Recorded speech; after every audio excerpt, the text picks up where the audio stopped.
This channel is proudly sponsored by Shades of Vengeance. They bring to you Era Friction, a tabletop RPG where you are the ultimate action hero, using movie continuity errors to save the day. You will find the link to the Kickstarter in the description and in the pinned comment. This channel is also proudly sponsored by Dead Tree Studios, the publishers and developers of Dames of Asstoria, a tabletop RPG where you play as monster girls, experiencing high adventure in a world that doesn't fully accept them. They have recently released the Whispers of Copperidge adventure module. You will find the links in the description and in the pinned comment. Hi, welcome to this part of my review featuring Blister Critters, the core rulebook.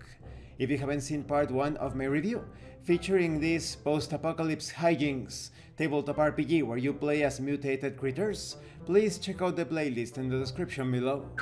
This time we are going to talk about the rules. What I love about this section is that you have information on how to create the character to the side of the rules of the core system. That is, as you are learning the rules, you are also learning how to create the character.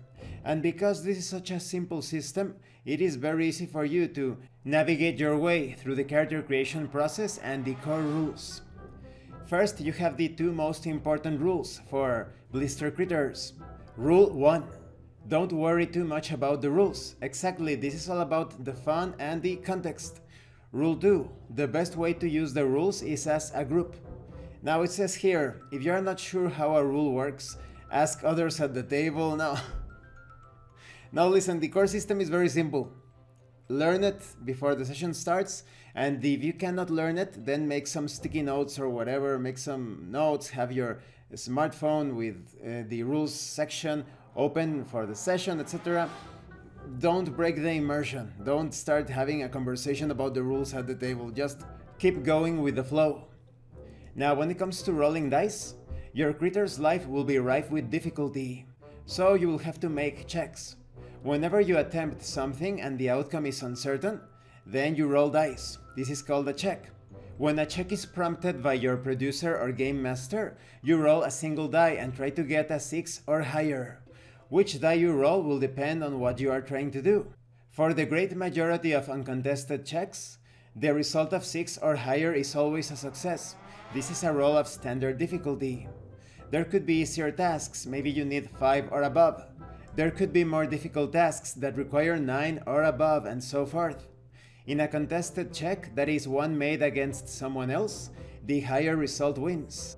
A tie goes to whoever initiated the check. Now when it comes to character creation, as part of generating your critter, you'll need to assign one die type, chosen from an array. You have D10, D8, D8, D6, and D6. So those are 2 D8s, 2 D6s, and D10. You have scores, which are scrap, related to attack rolls, scurry, related to dodge, sneaking, climbing, etc. Noggin, when you have to think about things, use your wit or memory perhaps. Instinct, that has to do with sensing danger, detecting hazards, or perceiving in general. You also have vibe, which is about intimidating, convincing, making jokes. So if you want your character to be really good at fighting, you are obviously going to assign a D10 to scrap.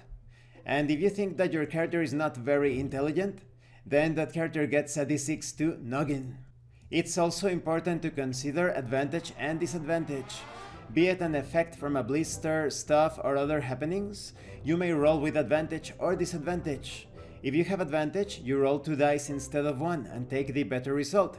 If you have disadvantage, you roll 2 dice and take the worse result.